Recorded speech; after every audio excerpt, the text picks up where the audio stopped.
The moving walkway exit is approaching. Please, watch your step. I'm happy to see that they're doing all these classic movies at Universal Studios. The one thing about these older movies that always made me laugh, these classic movie tropes, these unnecessary things where they would just repeat I don't know. What's going on, Sal? Hey, good morning, my friend. Do you got any memories of like just movies that they do the same stupid crap and you know you have to sit through it even though you're like, I know what this is? Do you ever notice in a lot of movies that when somebody's in a car, they never wear their seatbelts? Dude, how did that one not hit my radar? Yeah. You ever notice that? Like, it's just all the time. Or another one, too, is if someone's talking on the phone, they don't say goodbye. They just hang up. I always thought that was just Americans being mean and American. No. No, Eddie, you've been here before, man. You know the deal. You pass this every time you come to work. Classic movies. Is there anything that you're just like, come on, do better? Well, first of all, where do you come up with these things, Sal? Do you like just sit in your... It's called intelligence. In your like time chamber there? And my time chamber. From 1950s, and you're like, 1950s. What did we do back in the day? Yeah, that's right. I used to watch those movies that were black and white, and the guy played the piano. For me... I guess it would be the easiest because I feel like one thing I think most of us can agree on is the extra credit scenes. Oh, good call. The post credits. Yeah, the post credits. So the advent of hashtag every Marvel movie ever. Well, and it's okay. So that's where I was going to go, right? So, but here's the thing. I feel like it actually added a little bit of incentive to want to watch the movie, to want to see what they were building for the future.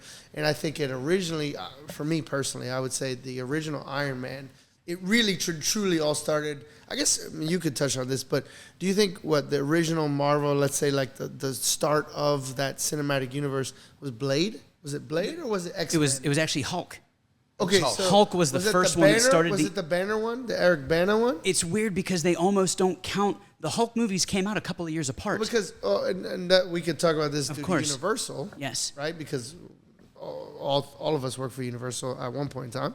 Yep. But Universal owns the movie rights for the character, but not essentially like Marvel could use it just in like he has to be part of a different movie. So he can't have his own movie, but he can be part of different movies. That's the whole catch now that they can't make, for instance, like a World War Hulk movie. Well, so what happened is back in the early 90s, people who collected comic books were kicking down cash because all of a sudden these comics from the 30s and the 50s, Amazing Fantasy 15, the first Spider-Man, it's worth like $4 million. Yeah. Action Comics number 1, first Superman, few $1 million. Detective Comics 17, first Batman, millions of dollars. So people are like, comics are going to be worth something. So in the late 80s, early 90s, people started buying up comics like crazy, and then they realized they couldn't flip them real quick. You have to sit on them for 30 years. So Marvel actually filed for bankruptcy back in the early 90s, and Stan Lee saved the company by selling off characters. That's why Sony owns Spider-Man.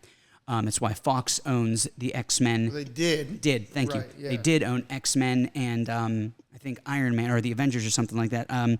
Universal actually owned Hulk and Namor. Okay. And then Disney bought it all back. And the only thing they don't own now is, I believe, Spider-Man. And that Sony still owns it, but they have the rights to put it in their franchise. Yeah, but it's interesting. Came to a truce kind of thing. And the whole reason why they do the post-credit scene is movies back in the day used to have the credits would air before. So you had to sit through them and you had to watch. But then these Marvel movies, there's like 8 billion people on it and they can't do it. So in terms of tropes, things that are done ad nauseum that you just can't stand, throw one at me. Oh, I just got this one in my head. I see him smiling. I see him smiling. Why is this a good movie? You know, it can be action, it can be a love movie, whatever. And then you see this guy driving a motorcycle on the bridge and his hair is not moving.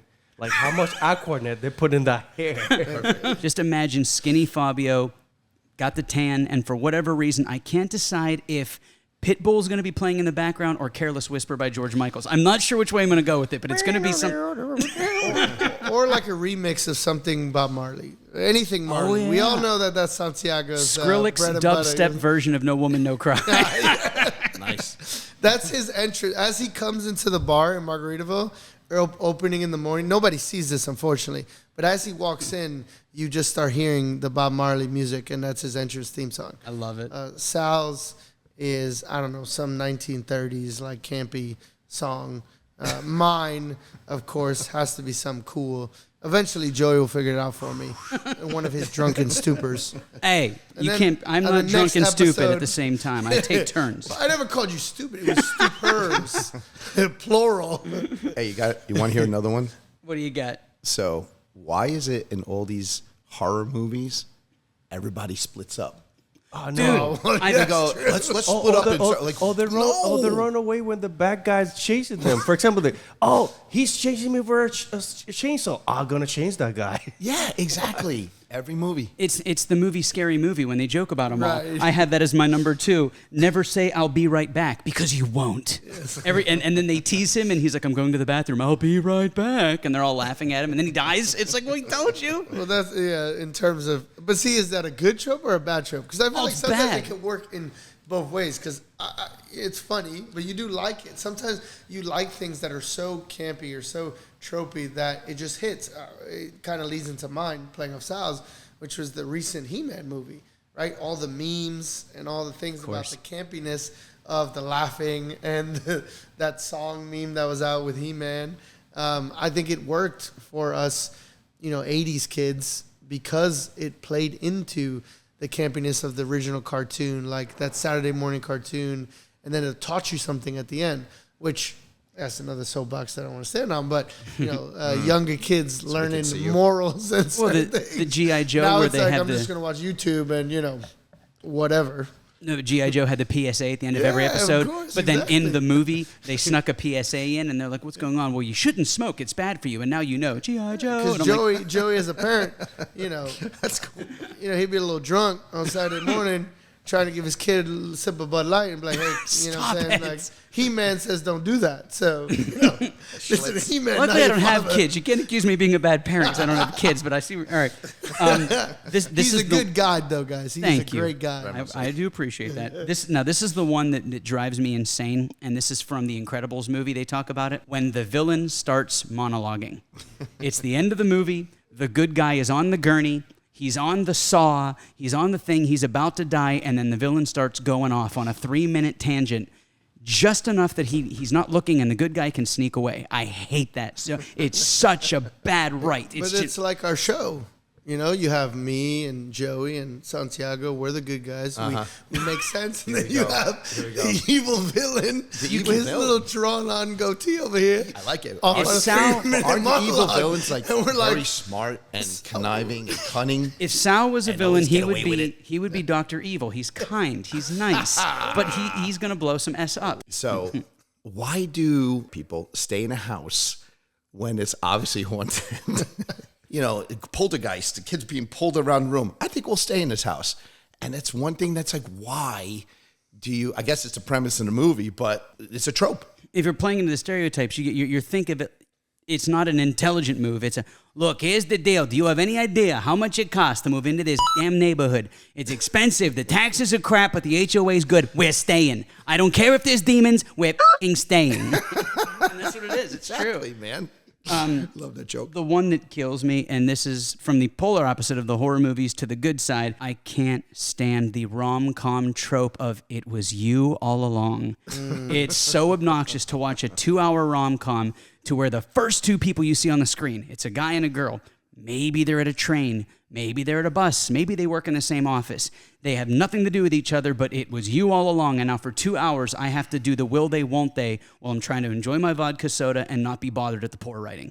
Hate it. What's the what is it? The unrequited. That's another shirt with Joey's face. I hate love. I hate ballads. I hate it. Just drives me nuts. How many shirts? And also, he's drunk. I'm not drunk. He's Arthur. I'm only a couple deep. Well, okay. So In my defense, it's 11 a.m. let's talk about one of 12 o'clock somewhere. Amen. All right, so we are going to take a brief commercial break. We're going to go talk to the people that are sponsoring this thing and making sure that we keep the lights on. Be right back.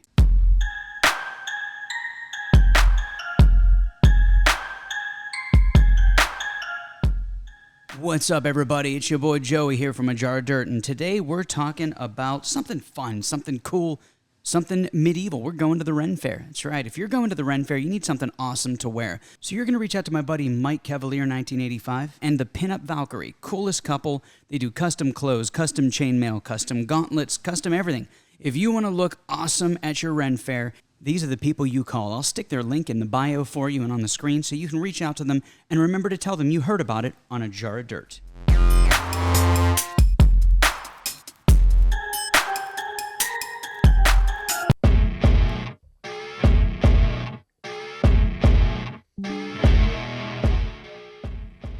All right, and we are back talking about the things in movies that make us unbelievably mad and adorably happy. Tropes. Wah, wah, wah. So we're coming back. We were on a brief kick about horror movies and the things that just piss us off. And Mikey went from loving something to hating something to being back on board with it. What is it in horror movies that drive you up a freaking wall? Like, why the bad guy chasing apparently the good guy, and it takes like half an hour, still running on the floor, and the guy's still chasing, and then you hear the music in the background, and they're still not killing the person. Come on, man. Didn't you get the memo, bro? You had one job and you blew it. And then at the end, the persons end up being alive. It's all slashed up, whatever, all cut up because of the knife, but I just hate it. Yeah, that's a good one, man. Well, to piggyback off Santiago, it's funny because of also with that, where they're chasing, where Jason or Michael Myers, how they're walking, but yet they're faster than the dude that's running. Like, how's that possible? Like, you're walking. Like, you just power walk and you don't, but they can't sashay the hips because that doesn't look cool. Because technically when you power walk, you got to sashay the hips. Sure. You guys, Sal, you want to paint the picture of me sashaying my hips? For the soccer moms out there? Yeah, that's all you need. And how is it possible that there's only 3 tree roots that have grown above the ground and they managed to find every one of them? Running through the woods, it's that meme that's got Jason and it says, I'll just wait until they're running through the woods and trip. He's always been tripping. They somehow break the ankle, twist the knee, but then like in the next scene they I just fell in her, walking with with the shoes and rub over the shoes, and like, how you can roll over with your shoes? And it's like they'll be climbing the side of a building and they'll fall 20 feet, nothing happens, but then they're running through the woods and they twist their ankle and their foot rips clean off. You're like, that's a little bit aggressive considering that this chick just Spider-Maned off of the side of a building and she perfectly 3-point landed it. But because she was wearing high heels in the woods, now she's sans left foot. Yeah, like it just broke what's that clean about? off. That's funny. Bad writing. Drives me nuts. Maybe it should be more original. They honestly, and that's the thing with, also, I don't know how I'm going to have to edit what I'm about to say, but I'll clean it up. What is the deal with movies kind of 1978 to about 2001 where you're not officially a horror movie unless there's at least one naked woman in it somewhere?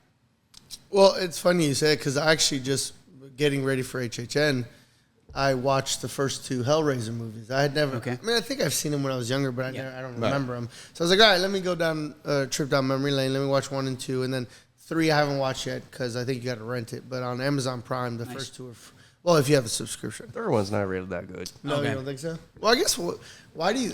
It's curious why they did the first 3 Because in the house. the first one, the second one, they go. The story is combined, right? Yeah, so it's like because they go actually by the continuity. writer. I think the writer, the one that wrote the comic book or whatever, is Clive Barker. if I'm Correct. right. Oh, Yes, shoot. yeah. I didn't know that. Yeah. Oh, dude, that guy's art is sick. The third one, they went off of his. So why do you think they're adding that to the HHN then? Why didn't they just do the first 2? Because I think they did TV show on Hulu. Okay. So I don't know. So there's still a little continuity from the first 2 to the third? Yeah. Oh, dude, it always comes down to marketing. It's what you want to budget. Right. Like if you look at have you ever gotten the things where you'll get something on Instagram and they'll say you have $2,000 to build the best baseball team ever, and they'll have famous baseball players over the years, and there'll be a dollar amount, and Babe Ruth will be 1,000. And Ken Griffey Jr. will be 700, and Jose Canseco will be 600. And they're like, you have $2,000. You have to build. You know what I mean? That's basically what HHN is. They're like, all right, we have $20 million. Let's buy as much IP as we can. And they're like, how much is Freddy? And maybe Freddy's $50 million. All right, how much is Hellraiser? $12 million. Cool. Okay, let's grab Hellraiser, and then we have more money to put. It's really what it is. It's an equation, and they do it well. Plus Pinhead, the main character. That guy's scary as hell. Well, I mean, but my gosh. I see the allure behind it, and it was going into movie tropes. But then I guess we can kind of keep the movie and then the characters and things like that semi on episode, right? Yeah. But in the first movie, he was kind of just like an afterthought. Like it was a good story, it was interesting, and then to Joey's point about the sex scenes and the naked scenes, it was 1980, so there was that gratuitous one in there with the wife that was cheating on the husband with the brother, which that whole storyline was crazy. Yeah, I enjoyed it. I feel like that horror genre, that time in the 80s with the Freddy Kruegers and the Jasons and the Myers and even Hellraiser, you had still like a nice continuous storyline that was like from the, I guess, the good guy's perspective. Whereas I think nowadays, a lot of these horror movies, it just plays into the gore a lot, where you lose a little bit of that like continuous storyline. The Saw movies. Which I guess could be part of the movie tropes, right? Like that gratuitous horror, like the Terrifiers. I think it's cool. Terrifiers raised the bar to Art, but I'm saying like Art the Clown is a great character, but dude, like some of the like killing and all the stuff and the way they do it, and I mean, for me personally, I know there's people out there that love it. My buddy, Legend Lasky John, he's one of our friends. He loves the Terrifier stuff, and you know who people that can do it, big up on you, but. I'm trying to eat, and I'm watching the third one, and I'm like, no, I'm out. I'm sorry. It's a little too much for me. Tapping out. I remember when the first Terrifier movie came out, and they were playing it in the movie theaters, and they did the test audiences, and they couldn't show anything on the screen because of how vulgar it was, so they just showed the reaction to the people in the audience, and half of them looked like they were about to throw up. It was insane. Did the Terrifier always start as a Terrifier? Because I think there's a movie with that same clown. Yes, sir. And Well, the original character started somewhere else. Yeah, smart, dude. Good call. Yeah. Okay, so I'm right. Absolutely. Keeping it lighthearted and funny, we could honestly, especially with HHN and Hollow Scream coming up, we could do a whole episode about horror movie tropes. Who's got something for me? All that stuff. Oh, 100%. Who's got something more positive for me? Who's got a funny trope? Who's got, like off the top of my head, the one that I'm always thinking of is the hero hierarchy of a sports film. Think about... Yeah. Sal, can you earn your money today? Like, say something to these people? I'm just like, waiting Jesus. to get in because you went on so long there. That I kind of was like thinking about the taco episode all over again. I'm like, hold on. do I want to eat? Did we put this in there? Shut up, Santiago. Exactly, yeah. I had to shoehoorn that in. Yeah, there you go. Go ahead. Funny. what do you got for me? So give me an LOL trope. So I don't know if this is an LOL, but when they do the voiceovers, when they introduce characters, and specifically thinking, do you guys ever see A Bronx Tale? Of course. So that part when they're introducing all the characters, and then there was the guy was just so big he killed a dog. You know, that lots of times you have those moments where they introduce the characters. It's in many movies, and it's like, it's kind of a cool way to kind of bring the story forward. Well, I think they don't do it as good as they used to, though. I feel like there was the one gentleman with that just distinctive voice that would do either the intro to the movie or like you Morgan would have... Freeman? Morgan Freeman was in everything, but it was somebody Shawshank else. Redemption, same thing, voiceovers. Well, right, but it was like that kind of like inner head monologue, and it would be throughout the movie, and he would like narrate, the narrator pretty much. Like, you don't have that a lot of movies, where back in the day, you had the guy who was a god up on high, and he would talk about certain things. Well, remember the as Wonder narrator. Years? That whole thing was nothing but overhead Yes. narrative. Right, yeah. And I remember the joke where in the TV show Blossom with Mayim Bialik, and they did the episode where they learned about condoms, and that was the whole thing. And her and her friend Six were talking, and she's like, it'd be like if I finally actually went all the way with this guy, but I feel like it'd be like the Wonder Years. Like, we're at it, and all of a sudden you hear, it was the best night of my life. And like, she's like, and I think it would ruin it for me. And I always think about that with the overhead narratives, where it's just kind of, it is very... not so much like The Office, where it's straight to testimonial, because it is a bit of a trope or a crutch. But if done right, like you said, if it's done right, it's done well. Great. Like Dexter made a whole career out of that. Nailed it. I mean, Dexter's amazing. Amazing I don't know show. what you guys think Amazing about show. Dexter. Absolutely. Even the spin-off stuff that they did with the young Dexter. Great show. The character now, he did the video game 007, the new video rad. game that just dropped. He was the 007. But that, and then even the newest episodes that they did, where, you know, his son is a little older and that. Yeah. I mean, Great. phenomenal. And Great show. the actor, Michael B. Hall, right? Oh, yeah. Michael B. Hall? Yeah. Is that his name? Yep. Yeah. I believe so. I mean, this guy's phenomenal. He also did a show on Netflix. I don't know if you've seen it. Yeah. I forget what it's called, but because he's British. I believe Michael B. Hall's British. Most of them are. So it's so funny how many British tourists Like learn how Tom to be... Holland is Spider-Man. He's British. Well, yeah. Also, Venom, British. Like all of them, British. I know. Hugh Jackman, he's not British, but he's Australian. but then he's, hello, mate. Meanwhile, it's like, I want to kill you.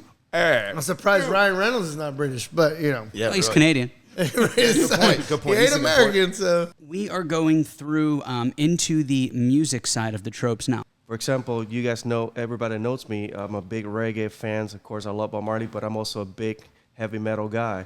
and I'm a huge fan of Ozzy Osbourne.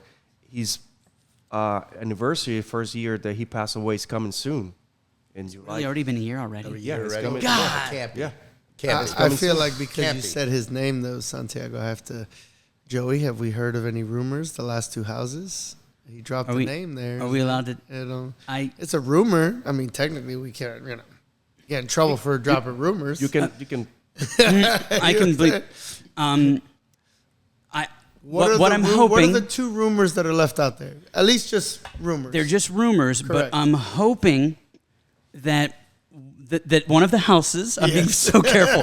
I'm hoping one of the houses. Will keep us paranoid. Yeah, exactly. I think that one of these houses is going to probably have us going off the rails on a crazy train of sorts. Iron Man. There may be tacos gathered in their masses. I'm trying to find it. Anyway, let's just say this house is going to be Iron Man. So I'm hoping. All right. Anyway, guys, thank you so much for hanging out with us. Thank you for letting us talk about movie things that we love while simultaneously we can't stand. But it's been a great day. So, and also thank you to everybody who's listening. 2 a week now. Look at y'all making us feel like we're something. I really appreciate it. We're Mondays and Thursdays now, and who knows? We keep it up. Maybe in the new year we full time it. But I'm not going to spoil anything. And much like our favorite movies, let's roll the credits. Thank you, and we're going to now put a lid on that jar of dirt. Peace.